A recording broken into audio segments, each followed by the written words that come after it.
లైబ్రరీలో మన దగ్గర ఎన్ని టైటిల్స్ అనేది బుక్స్ ఉన్నాయి అండ్ అలాగే ఈ జర్నల్స్ ఏమున్నాయి, ప్రింట్ జర్నల్స్ ఎన్ని ఉన్నాయి అనేది కూడా టోటల్ డిస్క్రిప్షన్ ఉంటుందండి. ఇది ప్రతి స్టూడెంట్కి వచ్చేసరికి దీనికి సర్టెన్ టైమింగ్స్ ఉంటాయండి. ఇది సెంట్రల్ లైబ్రరీ. ఇది కాకుండా మళ్ళీ డిపార్ట్మెంట్ వైజ్ లైబ్రరీ అనేది సపరేట్గా ఉంటుంది.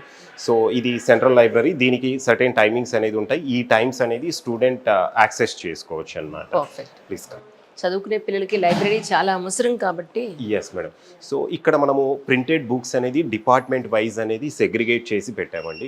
ఆల్మోస్ట్ 95,000+ బుక్స్ అనేది ఉంటాయి. ఈ ఫ్లోర్ ఉందండి, మనకి ఈవెన్ టాప్ ఫ్లోర్ కూడా లైబ్రరీ అనేది ఉంది.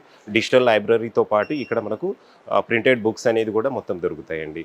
సో 95,000+ బుక్స్ అనేది కంప్లీట్గా ఉన్నాయి. సో డిపార్ట్మెంట్ వైజ్ ఇప్పుడు మీరు చూసుకుంటే కనుక ఇక్కడ హ్యుమానిటీస్ కావచ్చు, సివిల్ ఇంజనీరింగ్కు, మెకానికల్కు, అలాగే ఎలక్ట్రికల్కు, కంప్యూటర్ సైన్స్కు, ఇట్లా డిపార్ట్మెంట్ వైజ్ అనేది నీట్గా సెగ్రిగేట్ చేసి ఉంటాయండి. ఏ స్ట్రీమ్ కా స్ట్రీమ్ సపరేట్గా ఉంటాయి. ఇక్కడ ఉంటుంది అండ్ ఫస్ట్ ఫ్లోర్ కూడా సేమ్ ఉంటుంది అనమాట.